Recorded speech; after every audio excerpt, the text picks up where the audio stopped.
Atención con esta información de último minuto, vamos hasta Roatán, Islas de la Bahía. Mucha atención con esta información. Un tratado firmado entre Honduras y Kuwait podría blindar para que no se deshagan, podemos decirlo así, la zona de empleo y desarrollo en este municipio del país, en este municipio de Islas de la Bahía, durante 50 años. Por eso se habla de un blindaje, Isaac Calix, durante 50 años es la garantía que se tendría para que no se desinstale, sería la palabra, o no se deshaga esta sede en Islas de la Bahía. ¿Cuándo se firmó este acuerdo, Isaac? Y cuándo fue publicado, por supuesto, y que así da garantía precisamente a ambas partes. Buenos días. Buenos días, Eunice, televidentes de TN5 Matutino. Efectivamente, por 50 años está este contrato entre el gobierno de la República y la República Árabe de Kuwait. Esto es para que ellos puedan invertir en las zonas especiales de desarrollo económico firmado en el año 2010 al 2014, cuando el doctor Mauricio Oliva era presidente por ley y el abogado Juan Orlando Hernández buscaba la presidencia de la República.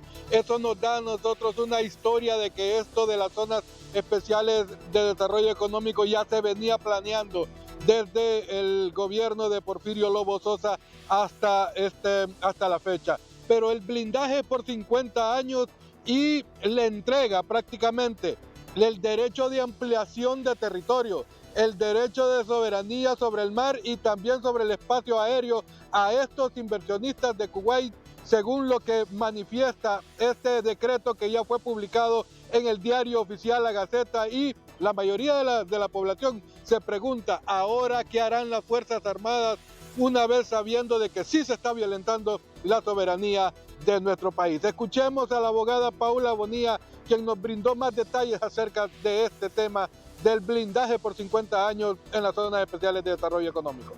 Es preocupante más para zonas como las nuestras y no digamos para la República de Honduras descubrir que existe un convenio que fue suscrito en el año 2013 entre el gobierno de Kuwait y el gobierno de Honduras. Pero no es tanto el convenio lo que preocupa, sino el blindaje que le da el gobierno a este país en cuanto a la inversión que pueda ejecutar en algunas de las sedes, no importa dónde estén ubicadas, por más de 50 años. Lo que significa que aunque existan demandas en contra o reclamos en contra de estas sedes o por la instalación de las mismas, el Estado que ha invertido no tendrá que pagar ningún tipo de daños o perjuicios y tendrá toda la protección del gobierno nacional. Incluso también en el mismo contexto se maneja que se blinda también al proyecto Prospera por otros 50 años como un tercer estado. Entonces, ¿en qué estamos? ¿Son estados nuevos o son las mal llamadas ciudades? Yo tengo claro que desde el punto de vista de derecho constitucional y con la educación que tengo, son nuevos estados que se están instalando en la República del país. Esto es lo que manifestaba la abogada Paula Bonilla y pues esto ha tenido en alerta ya a las autoridades, pero no saben ya qué hacer. Los recursos de inconstitucionalidad se han interpuesto, los amparos se han interpuesto y por la vía constitucional, como dicen algunos profesionales del derecho, ya no se puede hacer nada. Habría que buscar otra vía, pero con este blindaje, Eunice prácticamente deja abierto un segundo estado acá en nuestro país, y no solamente es Islas de la Bahía, es también Choloma, es también La Ceiba y también el departamento de Choluteca, que tendrían también estas repercusiones con estas zonas especiales de desarrollo económico y con esta inversión de este gobierno de Kuwait. Esto es lo que le puedo informar desde Roatán. Estaremos a la expectativa el día de hoy, en el transcurso de mañana, a ver qué movilizaciones o qué se puede hacer en esta situación.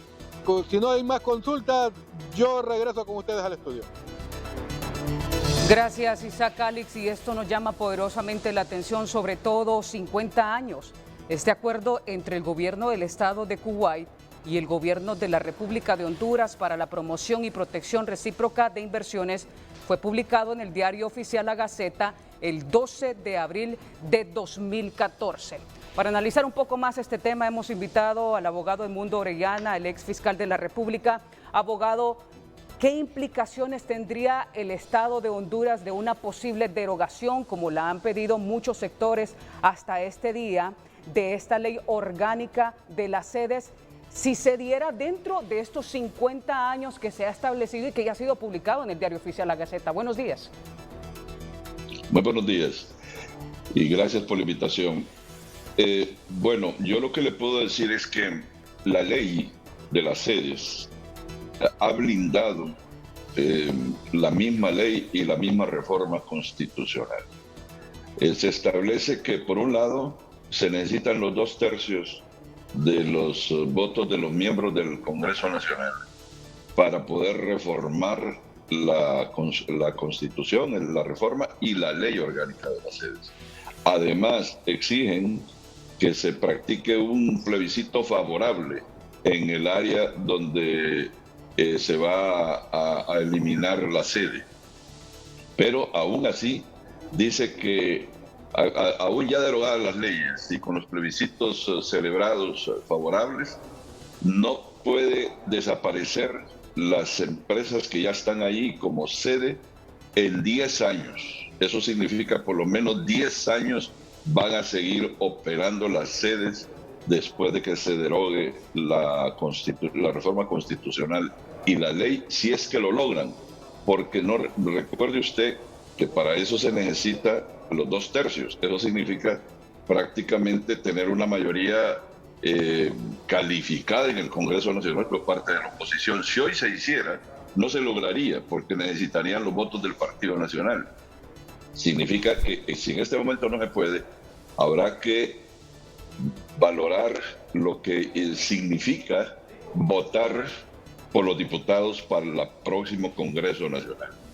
Porque si nosotros reproducimos el Congreso que hoy tenemos en cuestiones de números, de proporción, no podríamos derogar la reforma constitucional y la ley orgánica de las sedes.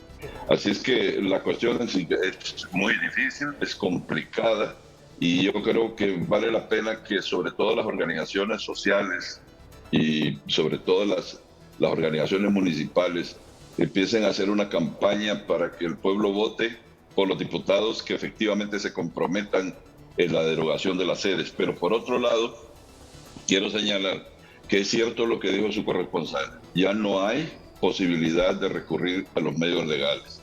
Lo único que queda es que las municipalidades imiten el ejemplo de La Ceiba y Tela, que han declarado libre de sedes a su respectivo término municipal. No olvidemos que según la Constitución de la República, los municipios son independientes de los poderes del Estado en sus cuestiones de su competencia propia. Y eso, el término municipal es competencia propia del municipio. Solo mediante una reforma legal en el Congreso Nacional se puede reducir el municipio en su término municipal. Así es que hay que excitar a los alcaldes a que comiencen a tomar decisiones si es que realmente son alcaldes y son alcaldes patrióticos. Sí. Abogado, es decir, entonces que sean 50 años de blindaje no le hacen ni cosquillas porque hay 2 puntos fuertes en contra en este momento de la ley orgánica de las sedes, que son los 2/3 en el Congreso Nacional y estos plebiscitos favorables. Abogado, ¿nos puede explicar un poco entonces en qué acciones queda el Estado de Honduras si, según este acuerdo, Kuwait tiene derecho, tanto el derecho aéreo, marítimo y terrestre? ¿Qué puede hacer las Fuerzas Armadas? ¿Cómo debe de pronunciarse? Bueno, mire, este es un asunto de negociación. Si se tomaron decisiones al respecto, habrá que negociar de nuevo con el Estado de Kuwait y el próximo gobierno para revocar esto, hacer las modificaciones respectivas. No creo que Kuwait vaya a ponerse en una posición irreductible.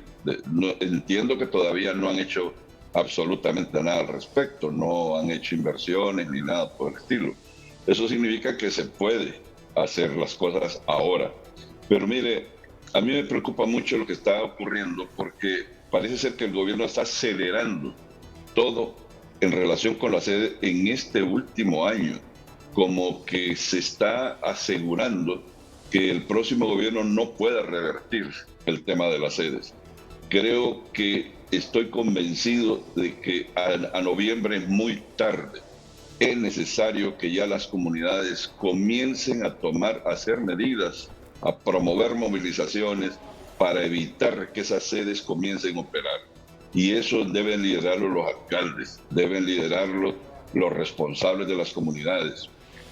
También que no permitan que los políticos abanderen esto, de los políticos perniciosos que fueron los que aprobaron justamente las sedes y los que no han podido revertir las sedes en el Congreso Nacional.